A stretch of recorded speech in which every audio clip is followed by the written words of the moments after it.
Welcome back to News Geelong. Modern greyhound racing had its origins in coursing, and the sport emerged in its recognisable modern form in 1912. Now greyhound racing continues to be an exciting sport, and the Geelong Greyhound Racing Club now boasts a world-class racing facility at the Beckley Centre, Corio, which is destined to become a focus of worldwide attention from all involved in the speedy sport. News Geelong reports from the grand opening. Oh, look, this is a world-class facility, Graham, in all honesty. With the two tracks, we'll be racing here often. The facilities in here tonight are second to none. But the great thing about it is the public supported this. You can see by tonight, and really, the greyhound racing is a great industry, and it employs so many people, and it's a grassroots industry, and it's honestly great to be here. Oh, listen, it's just a fantastic night for greyhound racing in Victoria. I think everybody now sees what we were trying to achieve here with the double tracks and the new grandstand. It's just a great investment in the city of Geelong.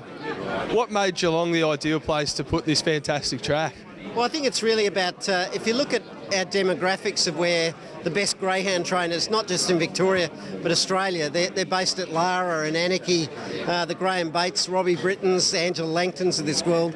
They've all got big stables here in the region. So we wanted to build the replacement track, but we also want to give them a replica of the city track so they could, an efficiency for them so they could trial dogs here. Yeah, it's great. Yeah, it's a big plus for greyhound racing, a big plus for Geelong, and a great venue. It really is. A man who started his career with the dish lickers, as they call them, but wonderful greyhounds, many years ago out at Anarchy. Yeah, I did. Yeah, I was out at Anarchy for about 20 years, and it was great. Yeah, I shifted after about 20 years, shifted into Lara, and where I was born and bred in Lara. So it was good to get back home in that sense of the word. Yeah. Graham, what's the secret into selecting the good greyhound and training him or her well?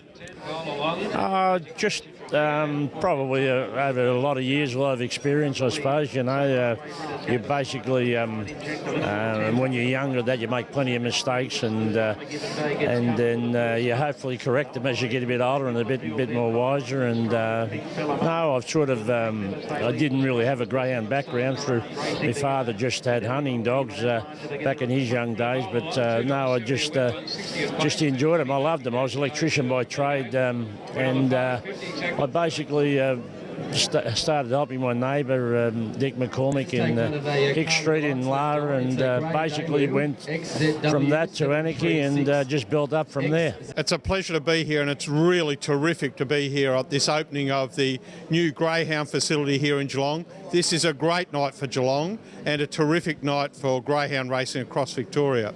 And what's unique about this track, this $8.2 million development, has dual tracks. The first time in the world we're seeing two tracks offering all distances and a fair go for all greyhounds.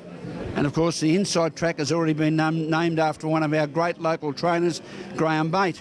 The inside track is named the Graham Bate track, and of course Graham Bate is a legend in greyhound racing. Well, Geelong is a great centre for greyhound racing, and the Victorian government is pleased to put $4.3 million into this $8.2 million development. This development has the unique world first of two tracks, two different shapes, two different styles of racing, and together with that, a major expansion of the dining facilities and absolutely great entertainment facility here at Beckley Centre.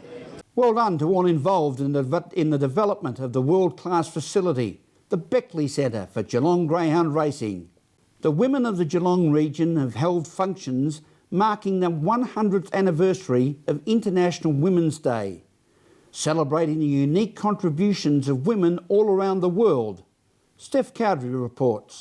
Today I'm at Johnson Park for the unveiling of banners to celebrate 100 years of International Women's Day, and I'll be speaking to Barbara Abley and Kylie Fisher about this progress. International Women's Day was started 100 years ago, and it came about through the initiative of a bunch of women who felt that there needed to be a day to celebrate the worth of women right around the world, irregardless of race, colour, religion or creed.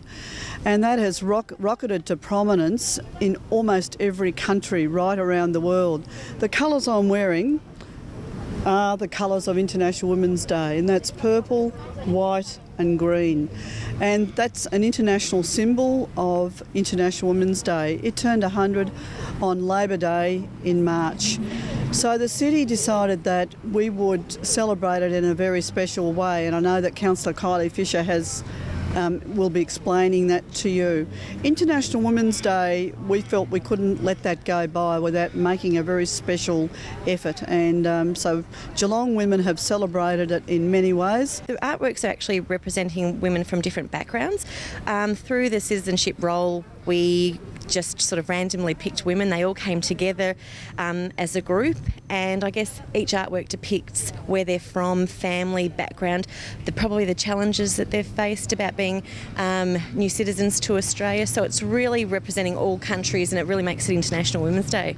There were a couple of artists engaged, Elaine and Jan, that took the ladies along a journey. So I don't know each individual lady. There was probably a group of 30 to start with. How did you get involved in all these artworks? Oh, it was an invitation by Council to do something interesting and something significant for International Women's Day. That's how it started. And then you had to decide what. So we decided on panels of significance to illustrate the role of women in an advancement of women in the community. Stephanie Cowdery at Johnson Park, News Geelong. Thank you, Steph. The people of Geelong are proud of the role women play in Geelong life, and we look forward to next year when new banners are flying high on International Women's Day 2012. Deakin Ward of the City of Greater Geelong has elected a new councillor, Ron Nelson. News Geelong spoke with Ron as he begins the challenging process that lies ahead. The new Deakin Ward councillor for the City of Greater Geelong, Councillor Ron Nelson. How are you, Ron? Great. It's a good night to be here. Particularly after you've backed the first winner in the first race. No, I think it's very lucky to get the first winner off the bat, but I think that's it for the rest of the night. How are you enjoying 5 weeks in council so far? Extremely busy, but well worth it and extremely rewarding. What led you to step into some pretty big shoes in Anthony Katos? Andrew's a good friend of mine, as you're probably well aware, and I just wanted to continue the work that Andrew had left behind with helping the sporting community and the elderly and families. And the Deakin Ward is a growing ward, a ward that's got a lot of challenges in it. Looking forward to it? Absolutely, absolutely. And what do you see as some of the big challenges? The roundabout down the bottom of the bridge at the bottom of Roberts Road? Well, certainly I'll be working with Andrew on that Civic Roads issue, but certainly I'll be working with Andrew to push him to make it an extra lane down there on the bridge, but we'll see how it goes. I'm more focused at the moment on getting the grassroots issues such as footpaths and increasing the sporting community. I'm currently working on the pavilion at Highton Tennis Club. We're making a new pavilion there, so that should get some more kids down there and playing sport, which leads to lower rates in obesity and a whole range of other things, just to get kids out and get kids moving. That Highton, what I call the Highton Sporting Precinct, surrounded by Barrel Road, South Valley Road and Roslyn Road, has certainly been a success story. Oh, absolutely. It's certainly something to be proud of as a Highton resident myself, and I'm down there most weekends.